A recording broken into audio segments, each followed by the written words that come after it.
Hey everybody, Tamara Beatty here, voice and performance coach. Today I'm talking about the minor pentatonic scale. Yes, it's a mouthful, but when you hear it, you'll go, yes, I want to learn that because it makes everything sound better. Now, as singers, we don't necessarily need to know every scale. We don't have to know which degrees of the scale we're singing. But when it comes to improving your pitch, improving your ear, expanding your musicality, well, then scales can be very helpful, especially if they have a context. So I've already done a video on a chromatic scale, which is, a scale that goes up by half steps. And I said that that scale really isn't in context to our singing. It's not going to help you be more musical, but it really will help your ears. So go check that out if that's interesting to you.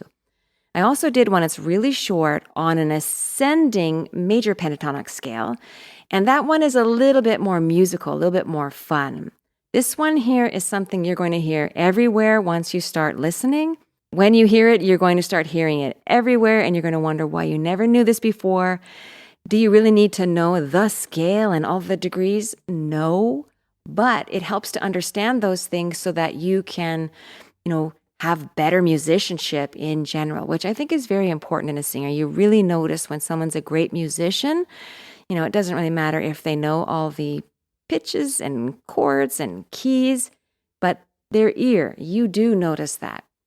So without further ado, let's do the minor pentatonic scale. What sounds more interesting? Whoa, or whoa. Well, that one has a little bit more soul, and it is just more interesting. This is what we're focusing in on today. So just a little backup. Let's talk about the major scale super quickly. Sounds like this. And the scale degrees are 1, 2, 3, 4, 5, 6, 7, 8, or 1, because that's the double of the bottom. And the notes are C, D, E, F, G, A, B, C. I won't go into the particulars about how many scale degrees there are in between, what's a whole step, what's a half step. Basically, we're just going to call them 1 through 7.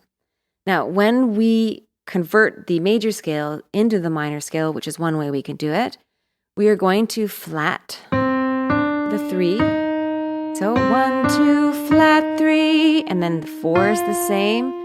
5, flat 6, flat 7, and then 8 or 1. So it sounds like this.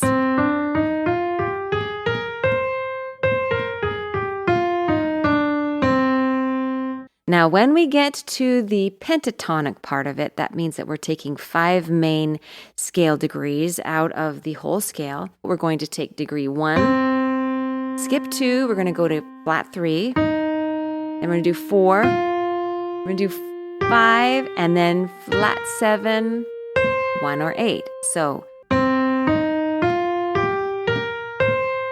descending, it sounds like this. Excellent. Let's break it down a little bit lower. No. It's interesting, right? One more time. Here we go. Awesome. Now, just to be honest, we would never use the pentatonic scale in such a straight way. No. Yes, I riffed. We wouldn't do that.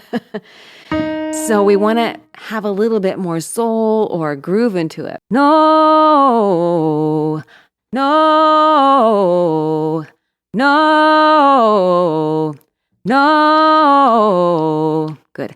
No.